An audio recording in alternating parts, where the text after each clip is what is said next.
What are the top three BIM tools you must know?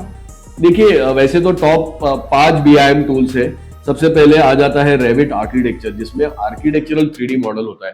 देखिए students, civil engineering students को ये समझना पड़ेगा कि ठीक है आप सिविल इंजीनियरिंग समझ हो, लेकिन हमारे जो प्रोजेक्ट्स है वो मल्टी डिसिप्लिन है। मान लो हमारा प्रोजेक्ट अगर एक 10 करोड़ का अगर प्रोजेक्ट है, उसमें 6 साढ़े 6 करोड़ का काम सिविल का है, बाकी काम उसमें आर्किटेक्चर का है। उसमें मैकेनिकल की लिफ्ट्स लगनी है, पंप्स लगने हैं, आपका हीट वेंटिलेशन और एयर कंडीशनिंग सिस्टम लगने वाले हैं। कोई भी बिल्डिंग कैसे फंक्शन करेगा विदाउट इलेक्ट्रिकल, फैन, लाइटिंग, बाकी के पावर सिस्टम से तो लगना है, आईटी सिक्योरिटी लगनी है, और without plumbing, without water system क्या कुछ हो सकता है। तो हमारे जो प्रोजेक्ट्स हैं वो है मल्टी डिसिप्लिन। तो बीआईएम में ना आपको सबसे पहले रेविट आर्किटेक्चर सीखना है, जिसमें आपको 3D मॉडल बनाना है आर्किटेक्चर का। फिर आपको सीखना है रेविट आर्किटेक्चर। अभी रेविट आर्किटेक्चर में आपको क्या सीखना है, सिर्फ मॉडलिंग नहीं सीखना है। Revit architecture is not a geometrical tool, it is a load transfer कैसे होगा, लोड का पाथ क्या है, और उसका एनालिसिस करने का टूल है रेविट स्ट्रक्चर। बहुत बार स्टूडेंट्स मैंने देखा है नीलम मैम की वो गलती कर रहे हैं कि दे थिंक कि जैसे रेविट आर्किटेक्चर है वैसे रेविट स्ट्रक्चर भी है।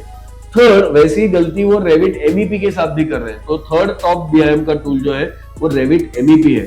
अभी रेविट एमईपी क्या है, उसमें मॉडलिंग है, बहुत सारा मॉडलिंग तो सॉफ्टवेयर खुद ही कर लेता है। It is about systems design.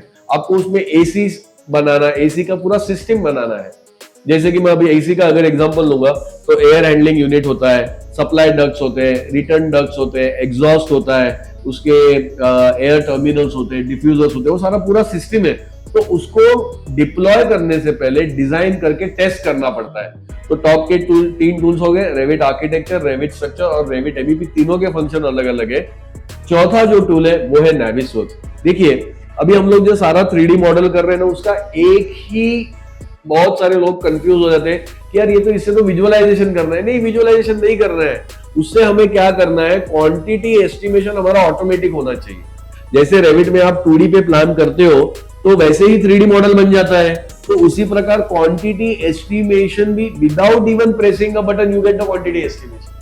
So Navisworks is a fantastic tool. More than 250 type of different building materials are used to build a structure. वो सारों का क्वांटिटी एस्टिमेशन बहुत ही एक्यूरेट तरीके से, more accurate than the manual estimation method, is done by Navisworks. And ultimately civil engineering projects are all about कि कितने duration में बनने वाले और कितने कॉस्ट में हो रहे। तो 5वां टूल जो टॉप का है बीआईएम में, दैट इज माइक्रोसॉफ्ट प्रोजेक्ट।